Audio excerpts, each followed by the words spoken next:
Thank you again. So the N in the term mint in mint countries is Nigeria, the demographic giant of Africa.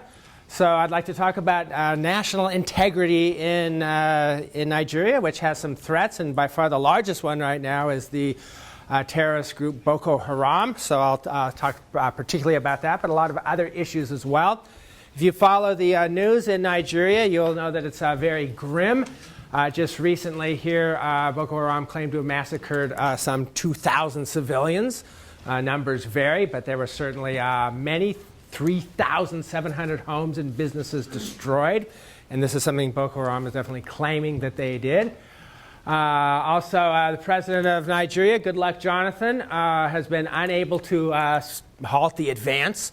So the Nigerian military is not doing very much here. There's going to be a new election in February. Former military leader Buhari is going to be running. He lost the last election, but he's hoping to win this and thinks that he'll be able to do a better job. Goodluck Jonathan is a Christian, Buhari is a Muslim, and Nigeria is very much divided between those two faiths, which is a huge issue here. So my overarching claim here is that Nigeria sort of is a paradoxical situation, that it has made tremendous economic gains, surprising economic gains, which we'll talk about, but a military failure which could well lead to a massive political failure. And also, there are looming economic troubles because of the global drop in the price of oil. So first, just to note how much Nigeria dominates Africa. You could see with 177 million people, and the next largest country is Ethiopia with 86 million, and that puts it 7th in the world. So Indonesia's 4th, but then you've got Brazil, Pakistan, and then Nigeria. Although I should also say census figures in Nigeria are pretty iffy, and there's a lot of debate over how many people it actually has. If you look at population density map of Africa, you'll see there's a big concentration in Ethiopia, around Lake Victoria, but Nigeria really stands out as a densely populated country. And if it's densely populated now, it's going to be much more so in the future. So here's an interesting way to map world population. This is going to be China. This is going to be India, 2010, where the circles just show the population size. And we don't know what's going to happen in the future, but if current trends persist, Nigeria is going to be third largest in the world by the end of the century, like I say. Yeah. Things will intervene, but that's how it looks now. And one thing you can see is through most of the world, fertility levels have been plummeting. But that's not true in tropical Africa, and it's certainly not true in Nigeria. So this might be hard to read, but this is children per woman. This is 7 here. And so you can see Nigeria pretty much flat, whereas India, South Africa, China have all seen their birth rates drop way down. China did so quite a while ago, others sort of more recently, but Nigeria continues to have this very high birth rate. It is also the economic giant of sub-Saharan Africa. And you can see it's ranking now in GDP well above South Africa. And that's a very interesting figure, because 2 years ago, South Africa was number 1. You could think, well, how could Nigeria have grown so fast to have overtaken South Africa? No, Nigeria overtook South Africa because of what was known as a rebasing of GDP. So GDP is based on the total value of goods and services produced in a country in a given year, but the mix of goods and services change over time, and sometimes new industries rise up and they're not reflected in the figures, like mobile telephony in particular. So you have to occasionally rebase your GDP to take into account these changes. So by rebasing Nigeria's GDP and of many African countries, suddenly people realize, oh, the economy here is much bigger than we thought. Now, it doesn't mean everyone's doing well. 61% living on less than $1 a day in 2010, up from 52%. So a lot of economic growth, but it is by no means evenly distributed, and some very, very intense poverty. But this just shows you here before and after this rebasing. So This light blue was what they 2013 measures, and then 2014 measures. You can see Nigeria's economy ended up almost twice as big as what people thought. So this is really sort of staggering, really surprised an awful lot of people. And its economy certainly has been growing, and you can compare it to some other countries. Here's China, so that's by far the fastest, but much faster than our so-called BRIC countries, countries like Brazil, India, and Russia.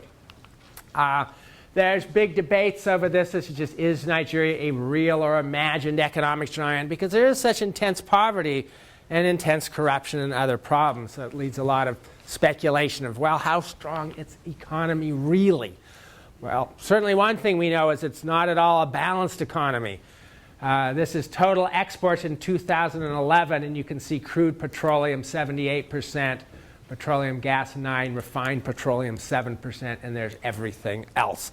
So Nigeria is an oil-driven economy, and the fact that, of course, oil prices have plummeted means tough times ahead for the Nigerian economy.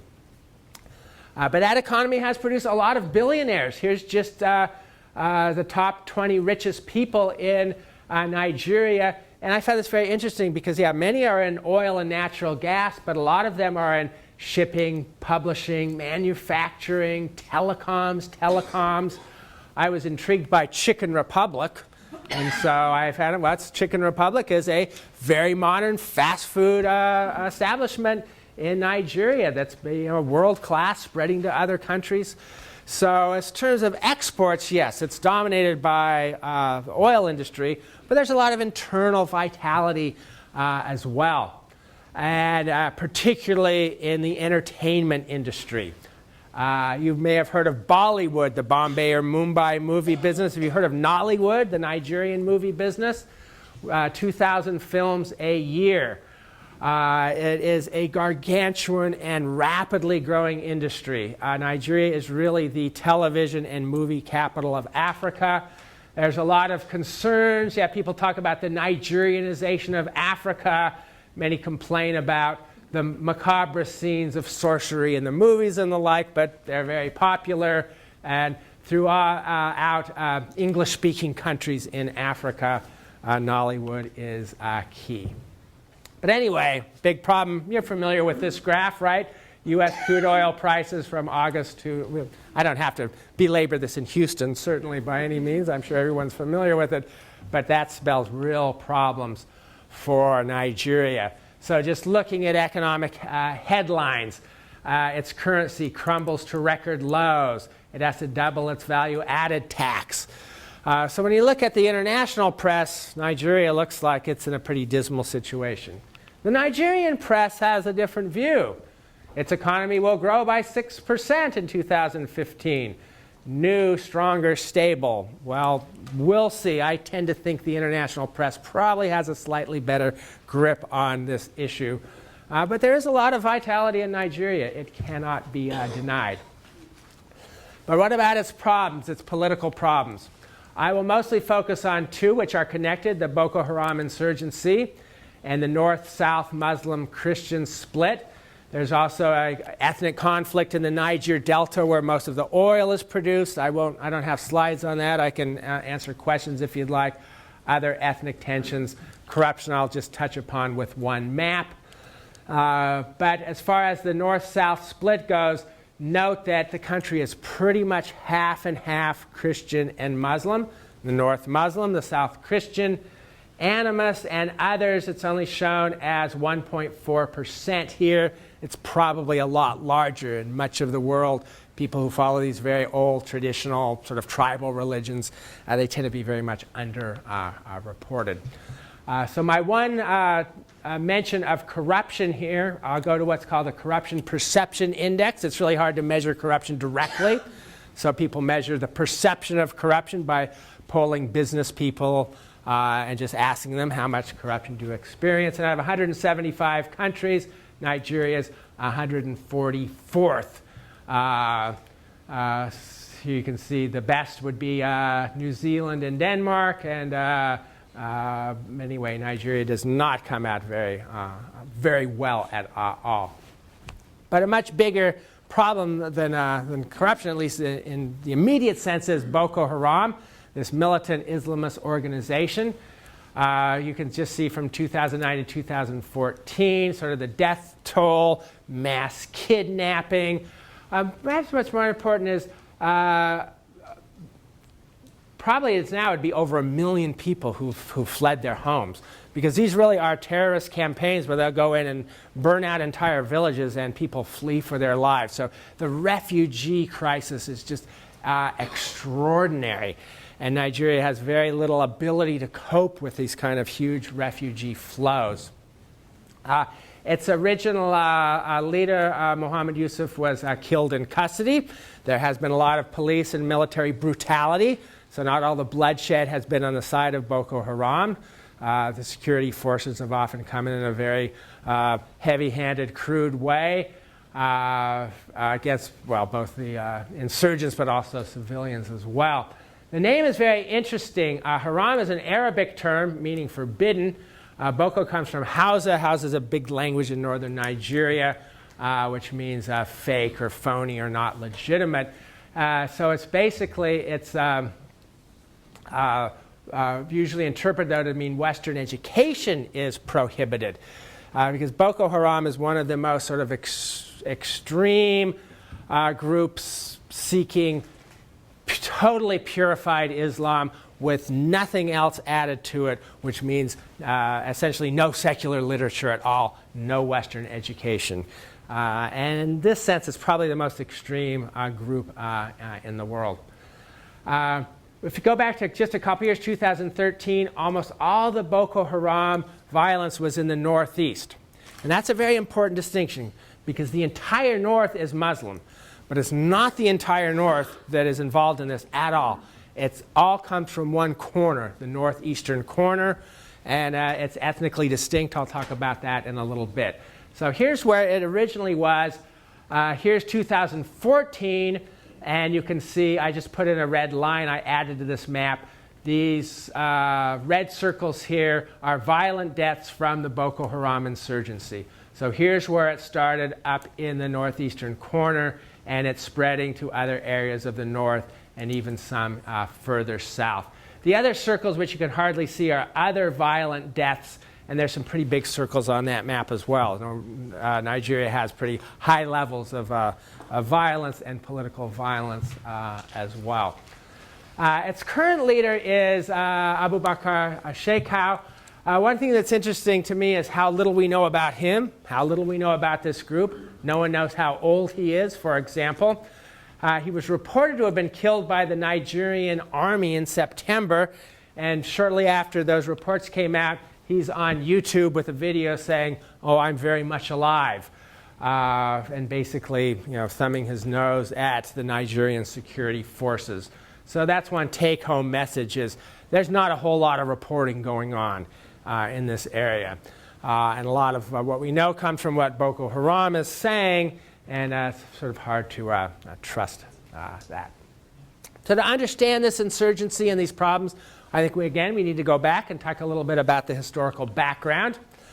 And just like Indonesia was entirely a creation of Dutch imperialism, Nigeria is entirely a creation of British imperialism. There were pre-existing states and empires in this region, but none of them covered this territory. The south and the north had been completely separate, but the orange here are areas that Britain controlled, and this is the demographic core of West Africa, and Britain was the most powerful state. So whereas France got most of West Africa, Britain made sure that it got this area. There's no relationship, and that's true across Africa, no relationship between the countries that were created by imperialism and the pre-existing ethnic, linguistic groups, political entities, and so on. And this just shows Nigeria with neighboring Benin and Cameroon, and the groups slop over the borders. The same thing would be true all the way around. So no respect was paid to these sorts of divisions, which creates ultimately a big challenge for creating national identity. Another big issue was that the British, in many areas, and particularly in Nigeria, ruled in a very indirect fashion.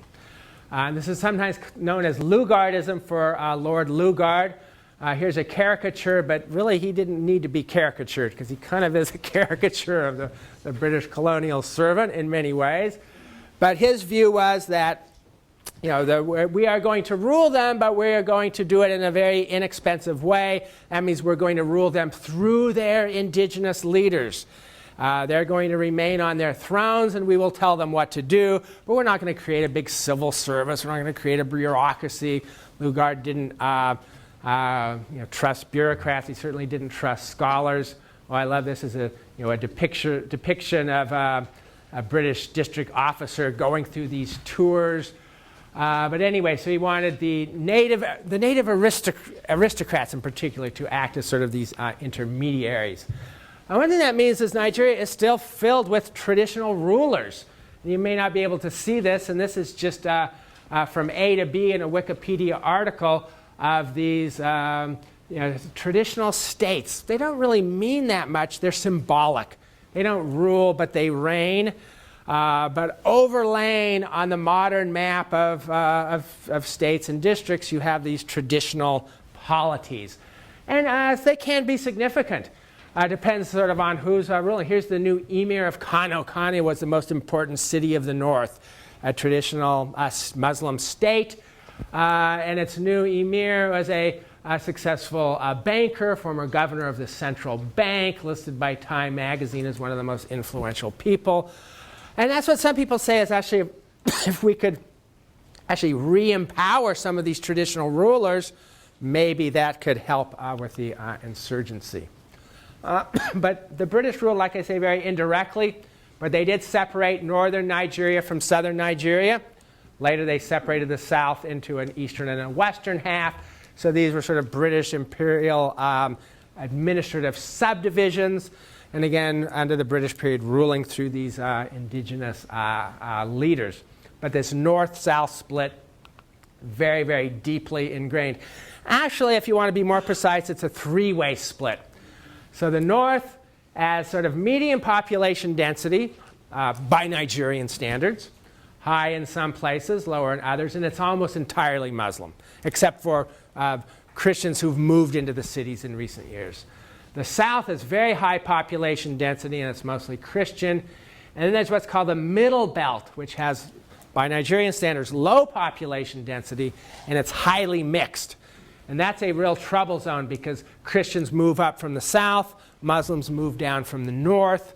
You have indigenous peoples there, and that's a kind of makes for a tense mixture when you have peoples coming in and so on. Actually, you can see this is an elevation map. There's a plateau here, the Jos Plateau, which has a very temperate climate, and that's very attractive, and that's had a lot of violence as, again, people move in from the outside. This is a map that I made where I took the states of Nigeria and I put in their per capita GDP, and then I put this green line, and the green line separates the Muslim north from the mostly Christian south. So the states of Nigeria to the north use Sharia law or Muslim law, again, mostly in family matters, not in criminal matters, but in terms of inheritance, marriage, and these sorts of things. So that really separates the Muslim north from the mostly Christian south. And you can see where the money is. The north is traditionally the most militarily powerful part of Nigeria, but the south is where the economic power is, especially the oil-producing area down here. But we've got differences from per capita GDP of about $500 per person per year to $4,000. It's about a tenfold difference. That's a bit out of date. That's 2007. And of course, that's before the rebasing, so all these would be much higher today, or significantly higher, but that north-south split still there. And so that leads to a lot of dissatisfaction. Like I said, the north traditionally has more military power. Most of the generals of Nigeria have come from the north, but the south is where the economic issues are. This Christian-Muslim divide has been a huge problem. And as Nigeria, like Indonesia, has democratized relatively recently, it was mostly under military rule until the present century.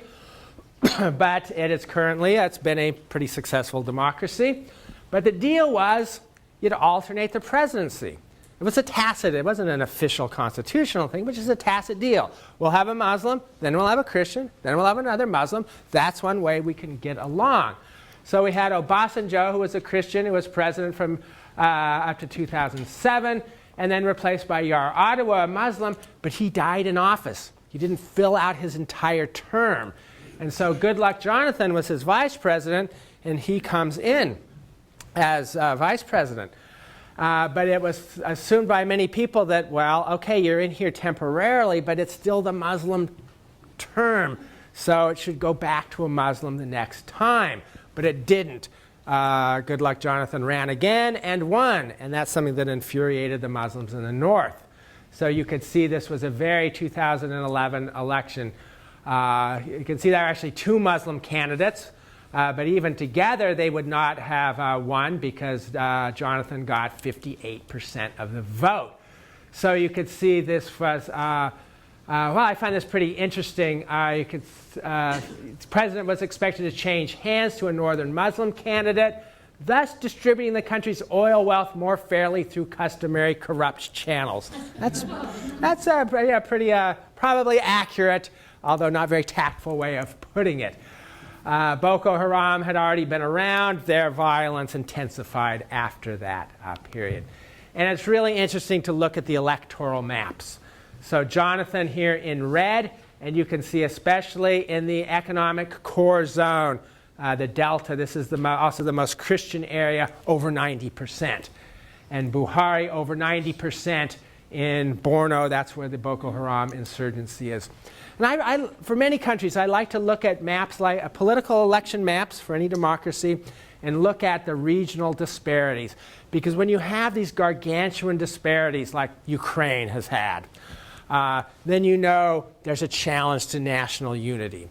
Whereas if you have candidates competing throughout the country, then you know there's a high level of national unity. So a map like that does not bode well for the future of the country when you've got such stark divisions. And underlying this is the big ethnic disparities. Nigeria has no dominant ethnic group, not even close. There are three that are much larger and more important than others. And so if you want to learn the names of any ethnic groups in Nigeria, it would be the Hausa. It says Hausa and Fulani. The Fulani are sort of scattered throughout. But that's this yellow zone, so there are the dominant group of the Muslim North. Hausa is actually the most widely spoken sub-Saharan African language, with probably about 60, 70 million people who speak it. In the southwest is Yoruba. Yoruba are interesting. They're mostly Christian, although there are some Muslims, and there are some people who follow what they call Yoruba religion, which is an animistic or polytheistic religion that still exists. And the Igbo or Igbo, who are almost entirely Christian and have by far the highest levels of education in the country. And so those are usually considered the three big dominant groups. But the Boko Haram insurgency came out of a different area, Kanuri. We'll talk about that in a second. Oh, if we go back to Igbo land down here, we can also talk about the first big threat to Nigerian national unity. So Nigeria becomes a country in 1960. That was a big year for independence in Africa. Britain did very little to prepare it for independence. European countries, up through the mid-50s, the British thought they were going to be there for decades. And then suddenly about 1960, they decided, it's not worth it, we'll pull out. And independence comes quite quickly. And in a difficult manner, because they've got to create this sense of national unity that's never been there. Remember, the British are ruling it indirectly through traditional leaders without much in the way of overarching institutions. They do have English as a unifying language. The British did much more than the Dutch to spread their language. So it is a country where educated people all speak English, so that's a commonality. But you've got these big differences. And in the 1960s, the Igbo, or Igbo as they're sometimes called, and some of the neighboring ethnic groups rebelled. They said, we got all the oil, we've got the economic heartland. We have much higher levels of education, and we're tired of all of our resources going elsewhere. So they declared the country of Biafra, separated and made a state of their own. And there was an incredibly gruesome war. Some of you, I vaguely remember from my childhood pictures of starving children, because the Nigerian government basically starved Biafra into submission. And so that was the first big sort of threat to their unity. It's interesting, though, that you can still find people who say Biafra should be a country, could be a country. Here's something from the internet say it is a country. Well, it isn't, but some people would like to say it. And I also have to bring this up from Chinua Achebe, who's the most well-known literary figure, perhaps in sub-Saharan Africa, certainly of Nigeria. And he claims that everyone else hates the Igbos because their cultural ideology emphasizes change, individualism, and competitiveness. So that's a controversial view, but many people in Nigeria would say that. So anyway, Nigeria had this one big threat to national unity. It surmounted the threat in a very bloody way. But now we have another threat. It's quite different, though. This Biafra threat was the economic core of the country. Boko Haram, on the other hand, is in the periphery, in one of the poorer, less developed states in the north without a huge economic presence. And so that's perhaps one reason why Nigeria has had a very inadequate or very minimal military response. Another problem is their military is decaying. We'll talk about that a little bit later. One thing, though, when you look at something like Boko Haram, we want to try to explain it. And I didn't use the word explain. I said explanatory factors. Oh, sorry about that. I'm a terrible proofreader. I'll have to admit that. Factors. But I put it factors because I don't think we can give any sort of single explanation. It's too complicated. Too many things are going into it. But there are some things we can talk about to try to understand Boko Haram. So one would be this ethnic dimension.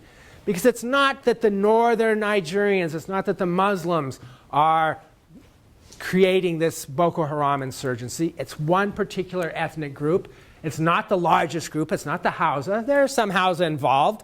I'm sure there's some Fulani and others involved. But it's almost all from the Kanuri people, or only 4% of the population. So it's one thing I've been trying to figure out is why this one ethnic group is so much more inclined to this very, very bloody insurgency. And I have been able to find relatively little. I've been very disappointed in trying to find information. Here's one thing we know, though, that in the pre-colonial period, before the Europeans came in, the Kanuri people were actually very politically powerful. They had, all the way back to the 1300s, a series of empires or states. Kanem and Bornu are the terms used for it. So here's northeastern Nigeria, but here's in the black and in the red are some of the historical empires that they had. For a long time, they controlled one of the most important trans-Saharan trade routes. And that was big business in earlier days, especially before the Europeans started sailing into West Africa in the 1400s. Before that, it was the trans-Saharan trade routes, and they maintained their importance really all up into the 1800s. So this had been the core of a strong state that ends up being marginalized. That may play one factor in it. And it's interesting if we look at traditionally northern Nigerian Muslims, and this is true of the Hausa, but the Kanuri as well, they were cavalry forces. You can't really raise horses in central or southern Nigeria. There's too many diseases. It's too hot. But the north you can. And they had these powerful militaries up till the British come in with their modern weaponry, and that's the end of that. But until that, and that's only about 1900 when the British come in here. Before that, it was these indigenous cavalries that were the predominant force. And I just love this photo to talk about quilted armor. Quilting? How could that work as armor? Well, if you take cotton or any kind of fabric and you twist it in real tight knots, then yes, that will resist arrows and other weapons as well. It can be very effective armor. The core of the Kanuri people is a very interesting environmental feature called Lake Chad. So this is just a Google Earth image, and you can see a bit of the lake, and you can see this green zone. We're in what's known as the Sahel, the belt just south of the Sahara. It has a very short rainy season, and it's often drought prone, but you've got some pretty big rivers that flow into Lake Chad, and it makes this big wetland system. Fertile fisheries. It used to be a very large lake, some fertile agricultural land. And notice, though, that this core of what had been these states, it's divided. Part of it Nigeria, part of it Niger, part of it Chad, part of it Cameroon. So politically divided what had been a sort of a core zone. That's an issue as well. Here's Lake Chad, and here the Kanuri languages surrounding it. So these an ethnic group sort of based around this lake, but then they end up being politically divided. So that's an issue as well. And I'm sorry, I think my maps are out of order. I have another map later on that shows Lake Chad has been drying up. So there's some environmental issues. I'll come to that in a second.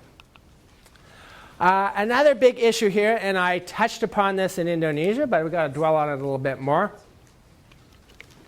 is conflict within Islam between Sufis, the mystical branch of Islam, which is traditionally very open, very tolerant. Sufism is most widespread sort of in peripheral parts of the Muslim world, but historically very important in North Africa, West Africa, India, Indonesia, Central Asia, and many other places. But there's been a big movement for the last few decades, and most scholars would say really stemming from Saudi Arabia, which is anti-Sufi. So the Saudi Arabian version of Islam, sometimes it's called Wahhabism, is virulently anti-Sufism. They say these are innovations. They weren't really part of original Islam. They came in from outside, and they have to be stamped out.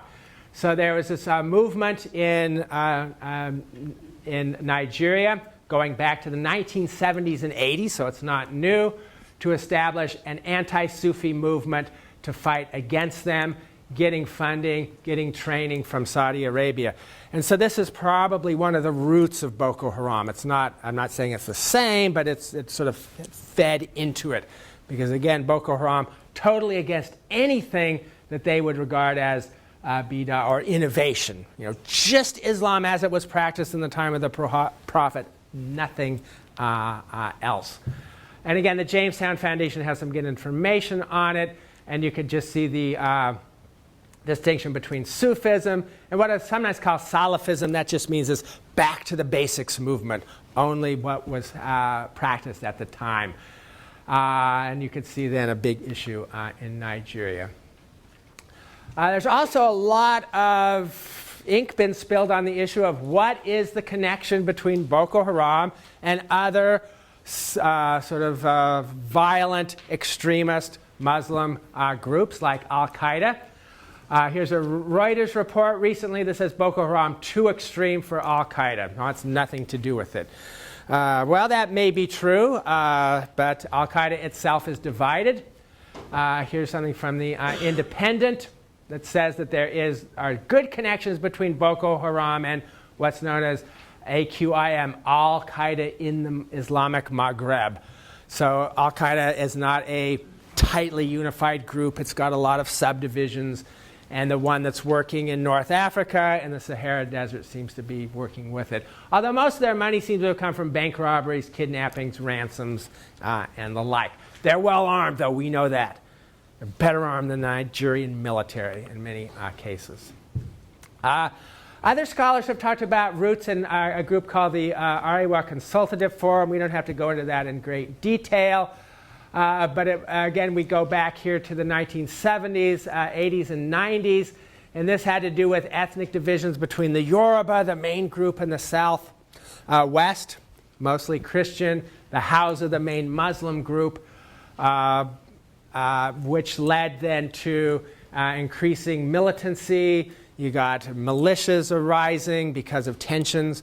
And these tensions often come to a head in like the middle belt, where you've got northerners, houses coming from the north, Yoruba moving in from the south. And so this led to some militarization. Although remember, Boko Haram is not mostly Hausa, it's mostly Kanuri, so that can be an issue. Here's the map I was talking about before.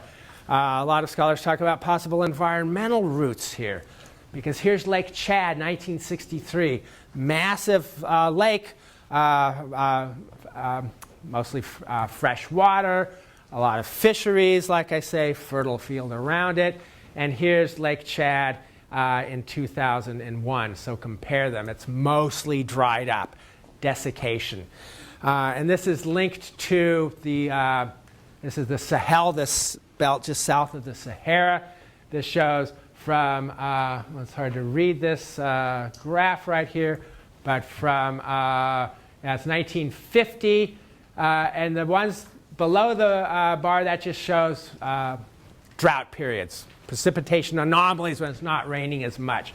So you can see from 1970 until about 2010 or so, most years, drought years, putting a lot of pressure on this region. More recently, though, it's turned around. Last few years have been much wetter. And in fact, satellite images show many areas with an increase in vegetation, although that's an increase from a very low baseline because you'd had decreases for years. But anyway, there's big debates over how much our environmental problems sort of driving this. And those who would emphasize them will talk about things like the desiccation of Lake Chad. But the other factor is this Sahel anomaly is all the way across this zone. Why is it just northeastern Nigeria? It's not. Many places have had drought like this and have had no insurgency. And an even bigger issue in the global literature on terrorism and violence and insurgency is what is the link of poverty. And this is from a Norwegian peace-building research center, and they say past research into terrorism and radicalization shows that there's no link between poverty and radicalization. But they go on to say that, it perhaps has changed in the last few years, and it is true that terrorism often occurs in weak, conflict-ridden states. Nigeria is a weak, conflict-ridden state with intense poverty, intense disparities of wealth, intense regional disparities. So we don't want to be too quick to say there's no link with poverty. But if you do try to map poverty in Nigeria, you'll see something very interesting as well. So red here is extreme poverty. It's all based on percent of population living on below $1.25 a day. And you could see basically 100% in a pretty large area. That would be the city of Kano, much better off. 0% in some of the green areas down here. But you can see the poorest part of Nigeria is not where the insurgency is. This is where the insurgency started, and it's poor, but it's not the poorest part. So again, I'm not giving you any easy answers here, because I don't think there are any easy answers. Poverty, environmental problems, they play a role, but you can't use them as a total explanation. What about Nigeria's future, considering all this? Well, the first thing I'd say, there's a lot of national pride. It's undoubtable. They recently experienced their 50th anniversary, and I do a lot of time looking at internet images to try to illustrate my lectures, and the number of white and green faces are extreme. The Nigerian national flag, national color, people showing their national pride by painting themselves. So yeah, there is a sense of Nigerian identity. It has developed, no doubt about it, but it is threatened by the Boko Haram insurgency, by corruption, by ethnic differentiation, and the like. The military decline is not helping things. So you can look on the surface, and you can look at this at your leisure, but Nigeria looks like it has a strong military on paper. You can find photographs that make it look pretty strong, but those who know say that it's a shadow of what it once has been. There's been a big drop in security budgets, and this is perhaps most crucial. U.S. Department of Defense assessment that most funds are being skimmed off the top. So here we're back to the corruption issue. So a lot of the money that goes into the military goes in to line the pockets of the generals and their families and their supporters. And many then will say Boko Haram, better armed and better motivated. And also, although I said, as I said, and I'll maintain my statements here, that there is a strong sense of national identity and national pride in Nigeria, but not everybody shares it. And we're getting more and more talk in the Nigerian media about dividing the country. So that's another thing that I like to do, is try to look at things like social media from countries I'm looking at, see what people are saying. It's not representative. It's not like a good public opinion poll, but we don't have good public opinion polling in Nigeria to know what people think about Nigeria's future and its integrity. But I do see, like I say, a lot of talk about this. So here's an article. Nigeria is an artificial edifice created by the British. Should it be dismantled? Well, most don't think so, but some do. Some are giving up on the idea of the Nigerian nation. So this is from a Nigerian website. Members of different ethnic groups have little use for one another. That's probably an exaggeration, but I like this little cartoon. A Hausa man, a Yoruba man, and an Igbo man walk into a bar, the end. If only it were so. So that tells you something about the sort of sophistication of their political cartooning and the like. But what I think is a real cause for concern is when you get lots of groups and people making maps that show Nigeria disappearing. Here's a map of the Islamic Republic of Ariwa. It doesn't exist. That's northern Nigeria. It's a, imagined state. Here's another one of a, notice this, Republic of Nigeria. What have they done here? They've taken the Yoruba part of Nigeria, combined it with the country of Benin, which has a lot of Yoruba, and have said 2 states. They're imagining this. They're not necessarily pushing for it, but they are imagining it. Here is a People's Republic of South Nigeria. People's Republic, that would tell you it's from a leftist perspective, but again, people are imagining it. And there's even more. Here's dividing it into Biafra. We saw that before. And Uda, this would be a Yoruba area. Ariwa, the Muslim north, and then the Middle Belt is a separate state. Or here they've then come into 5. Ariwa, Muslim north, Niger, Middle Belt. Here's the Yoruba. Here's Biafra, that's the Igbo. And here's the Delta. Actually, that's where most of the oil is. And that's actually, most of the people here are so-called minor ethnic groups, the Ibibio, the Ija, and others who don't get much recognition because they're not one of the big 3. And then finally, we can, the last couple slides out here, I'll go to what's known as the failed state index. So there are a lot of these statistical indexes that political scientists and others make to try to figure out what countries are in most danger of falling apart. So 2013, the failed state index had Somalia as number 1, and Somalia really isn't a state and hasn't been since 1991. And you could see here places like Afghanistan, Yemen, that's kind of significant, Iraq and the like. But Nigeria, number 16th most failed state, according to their different measurements. So that would indicate problems. But there are some problems with the failed state index, because we go down here to 2021 with Syria. And here's something else called the fragile state index. And here we have Nigeria here, and I think I circled Syria here. Well, wait a minute. Syria is a totally failed state, right? The government of Syria hardly controls anything, and what they do control, they don't control very well. So how could we possibly say that Pakistan has problems, to be sure, as does Haiti, as does Sudan, all these have problems, but they are far, far from failure, whereas Syria sort of has failed.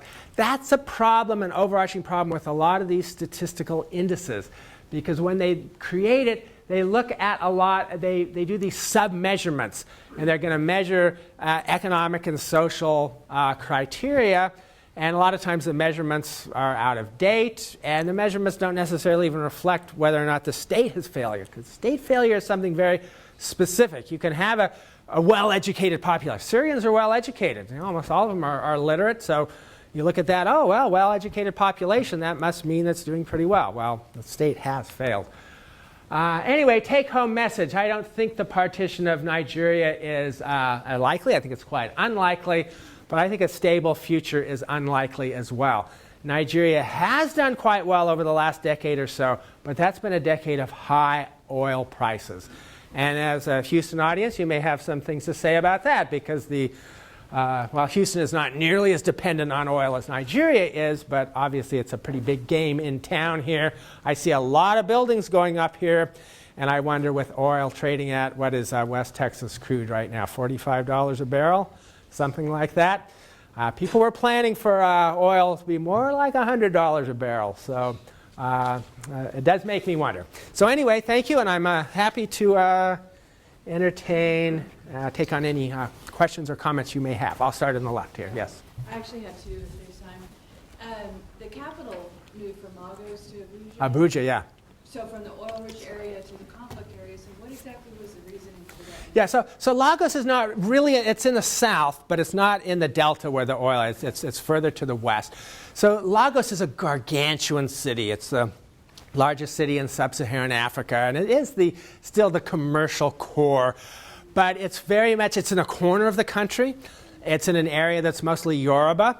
And you have a situation where you got this Christian-Muslim split, the Yoruba Hausa Igbo split, and all that.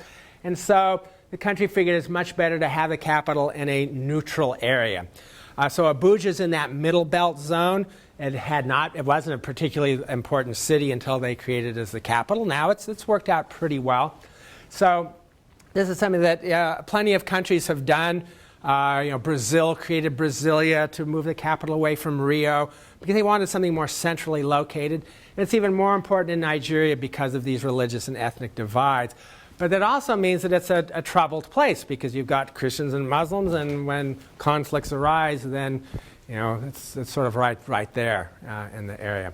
So overall, I'd say it's been fairly successful, but there are some problems. And you had another? Well, you had mentioned that there's not a lot of reporting going on in this area, and I teach a current events class, and we've been following Boko Haram all year, and my students had a hard time, kind of reconciling how the attack where 2,000 people was barely a blip on the radar here. And granted, it was around the same time as the Paris attacks, but is that just because we've become immune to it, or is it because you don't feel like there's so much? Yeah, that's a great question. So there's not much in-depth reporting, but certainly there was enough reporting to know that this happened. And I mean, you could see it from satellite images. And people do that. People use Google Earth now for a reporting tool, because you can go in, and when it's updated and the like, or other sort of remote sensing images, you can see where villages have been burned out. In Darfur and Sudan, that's been done an awful lot. So a lot of what comes from this. Actually, sending reporters in there would be, you have a death wish if you're going to be a reporter there. Vice News is remarkable. I don't know if anyone follows Vice. I mean, they've had reporters embedded with ISIS in Ramadi and other areas. Just remarkably brave stuff. I haven't seen anything on Boko Haram from them. So I think even they would be afraid to do that. But your other point is incredibly important. Why does this get so little attention? I can't really give a good answer to that. Maybe people have some views. It seems like it ought to get more attention. You consider how. It didn't seem like the whole Bring Back the Girls campaign really. I think about a little awareness, but for a short period of time, right? It's a social media campaign. Well, did the girls come back? Right. Yeah, no. But right now the people are saying the same thing about Yemen. So in the last few days, the government of Yemen has fallen to the Houthi rebels. But it's not getting that much attention. One thing is seems to me there's sort of a limited amount of attention space in the global media, and we can wrap our minds around a few conflicts. We can wrap our minds around what's happening in Iraq and Syria and the like, but you start adding them, and there are many around the world that are important, and so many of them get ignored. So Sudan's an interesting case. We know about Darfur, but there's an area called the Nuba Hills or South Kordofan, which is almost as severe, and it's not reported, almost never. So those are great questions. I'm sure I had better answers. I was just going to say, I think maybe the answer to that, like why it's getting more attention in Paris than in what's going on in Nigeria is I think maybe we come to sort of expect these kind of things from Africa, but you don't hear about mass killings in Europe. It's just, I think maybe just the novelty of the whole thing. Yeah, and Boko Haram has been going on for quite a while. But yeah, great point. But I still think we should pay more attention to it than we do. There was a question here? Yes. When you were talking about the GDP was rebased. Right. Could you give an example of 2 or 3 things that might have been changed? Because I mean, they've always had the oil, so what else? Yeah. So to the big things that are going to be that were undercounted before, the entertainment industry. So that's movies and television. Mobile telephony, probably. There are fortunes being made all over the world because so many people never had landline telephones, but they can just jump into cell phones, and they are all over. Even most of the poorest parts of the world today, people, if they don't own them, they'll share them. That's been a real revolution in knowledge, but there's a big economy to it. I know about construction. The richest man in Nigeria is a cement magnate. I imagine that would have been counted before, but perhaps undercounted. I'm sure there are other issues, but those are the ones that stand out in my mind. Indication of innovation then in this area. Right, yeah. Yeah, there's a lot more economic vitality in many areas than people had realized. There's a lot even... one big issue, too, is the sort of underground economy and how do you count that? Because most economic statistics only take into account the above ground, tax-paying, registered businesses. And in a country like Nigeria, it's really hard to start a small business. So most people just sort of do it on their own, and often that gets undercounted. That's a big issue even in developed countries like Italy. Do we take into account all of the illicit economy? And if you take into account the illicit economy, suddenly your economy might look a lot bigger. Now, whether or not that's good or not is another question. Yes? Because you've also mentioned Houston a number of times. Yeah. We have a large Nigerian population there. So I have 2 questions. One is, what is the influence of the Nigerians living abroad, particularly in the U.S., on policy? And number 2, if you were the advisor to the president, what would you say to do about Boko Haram? Okay. I haven't really looked into the Nigerian sort of expatriate community. I'm not surprised that there are a lot here. So I assume they're in a lot of Houston because of connections with the oil and gas industry. I would imagine they are mostly from the Niger Delta area. Probably the Igbo are the largest group. So they tend to be much more Christian than others. Also a very sort of highly educated group. Also, they're the group that have been much more responsible for a lot of the internet scams than many others because they do have relatively high levels of education and often are sort of economically frustrated at home because of the sort of high levels of corruption. But it would be interesting to look at, I'll bet there are some Nigerian sort of online news sources from Houston. And so I haven't looked at it myself, but it'd be very interesting to go in. I would suspect that you'd find a lot of, you'd find a certain amount of maybe not secessionist sentiments, but at least sentiments strongly in favor of the southern Nigerians and particularly of the Igbo. That'd be my suspicion. Yes. Oh, I'm sorry. Was there another question too? Oh, what would I say? Advisor. Well, I'd say pay more attention to it. Work more closely with the Nigerian government. Try to gather more information. Beyond that, I'm not sure. Those are tough questions. Yes.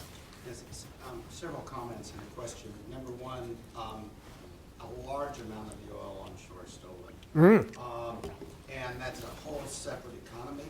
Yes. They know it, and the companies, and a lot of them treat it as bribes. Yes. And they're tapped onto the actually official taps on the pipelines, taps on the well, so they know the oil is being stolen. And I've heard from some companies it's as much as 20% of the oil. So that certainly plays a role in this whole Absolutely. issue related to the economy. Second thing is they do know that Boko Raton, listen, The Florida branch. has contacts with other terrorist groups. Al-Shabaab Yeah. is definitely, and the Tuareg groups out of Mali have all had contacts Sure. with them. One of the reasons that there is a problem is because they use the border areas of the Cameroons. Yeah, absolutely. And they're going back and forth between the countries, and there's no official not communications, but agreement that allows the military of these countries to basically work together. And they just had a meeting in Paris within the last month where they're trying to work out agreements where they can basically combat these with multi-use of military, better collusion with their forces, and better understanding with their forces. But the problem is, a lot of the reporting that came out of Baga, which is where a lot of the massacre was, the military that went in there didn't have weapons. Right. Those that did have weapons had no bullets. Their weapons were old and antiquated. They didn't even have uniforms. These are official military. And the reason was because their commanding generals had stolen all of the money that was allocated to them. So you have a military there that is basically unequipped and unavailable to do anything. Yeah. So also, you don't have, as far as reporting in Africa, this is an area that doesn't have Christian missionary groups. And the missionary groups in Sudan and many of the other areas were really good in getting news out. So these missionary groups are outstanding in getting news into the rest of the world, into that segment. You don't have that in this particular area. Yeah, not in the north, absolutely. And that makes a big difference in getting news of Africa to other parts of the world. I just thought those comments. Yeah, thanks. Those are great comments, and I'll add a little bit to some of it. Yeah, the tapping the oil pipelines, bunkering is the term that they use. And if you ever, I assume you've seen some of the photographs. The leakage is extraordinary. So some of the areas in the Niger Delta are some of the most polluted areas in the world because you can't really control that very well. But it's known that it's happening a lot. There was one reason why there was a big movement offshore because it was thought it would be more secure. But piracy in the Bight of Benin, as it's called, or the Bight of Biafra there, is really increasing. There are some indications now that there's more piracy in that area than there is offshore Somalia now, or at least it's starting to sort of threaten it. And they're going after oil tankers, and sometimes they're going after the oil platforms themselves and doing kidnapping, ransoming. So it is a big issue. And Shell is very involved. I suppose a lot of the oil companies must be highly involved there, but it's obviously these are big problems. As far as, Cameroon, Boko Haram has made a number of raids into Cameroon, and there are some sort of rugged mountainous areas along the border that they can use as a refuge. And of course, those border areas are not really delineated. They're certainly not patrolled. So the fact that the geopolitics, you've divided that area up into Niger, Chad, Cameroon, and Nigeria, that makes a military solution difficult. Al-Shabaab in Somalia is very similar to Boko Haram.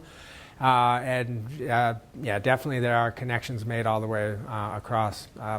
So finding out precisely how those connections work is a difficult matter. But yeah, those are great comments. Thank you. Yes? Looking at Nigeria's future and looking at the candidates that are up for election or possibly up for election, do you see any of them who would be strong enough to tackle some of these problems? Certainly the economic issues that would help the military, for instance. Good luck, Jonathan, is seen as such a ineffective. Yeah, he certainly has been very ineffective in this. So Buhari is the main contender who was defeated by him in the most recent election. He is a Muslim from the north, and he's a military leader and former military ruler. So some people are afraid, though, that Nigeria could go back to the bad old days of military rule. So under Sani Abacha in the 1990s, Nigeria was sort of a pretty infamous military dictatorship. Prominent critics of the government were killed. There was a number of really famous cases. A man named Ken Saro-Wiwo, who was a television personality and author. I mean, one of the most famous sort of public intellectuals of Nigeria. He was hanged for criticizing the government. So there's that was under a different ruler, Abacha. But yeah, there is concern about military becoming too strong. But right now the military is too weak. So most Nigerians want something in between. And they don't want the military ruling the government, but they want a military that's able to provide security. And they don't have that now.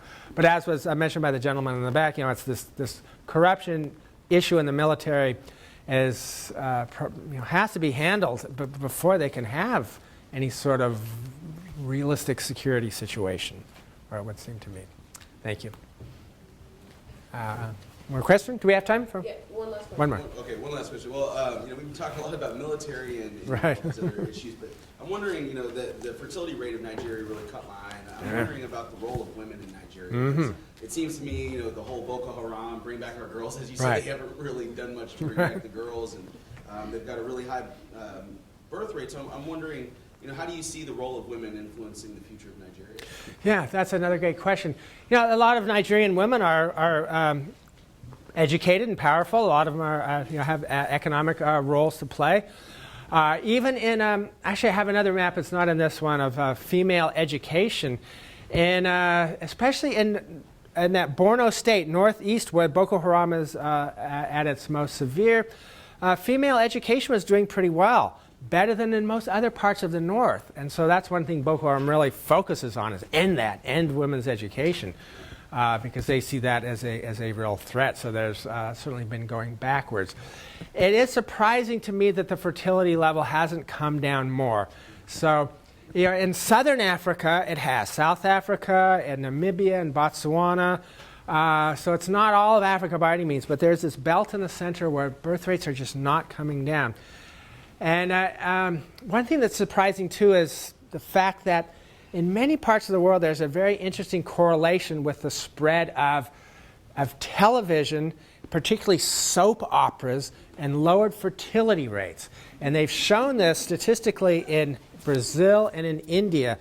When televised soap operas come in, birth rates drop. And it's partly because these soap operas model middle-class families that are happy, have 2 kids, and women have quite a bit of authority, and people, they want that. And so you've got this huge Nollywood film industry, and I keep thinking, they've got to be making these soap operas to show Nigerians and other Africans, have with smaller families, and maybe that would work. And the birth rate has started to come down a little bit, but if it maintains at that level, 6 kids per woman, future looks troublesome, because it's already a densely populated. Many African countries are sparsely populated. Central African Republic, it only has 4 million people or so. So there, a high birth rate is not so worrisome. But Nigeria's got a lot of people, and that is a worrisome thing. So thanks. Thank you so much. Okay, thank you.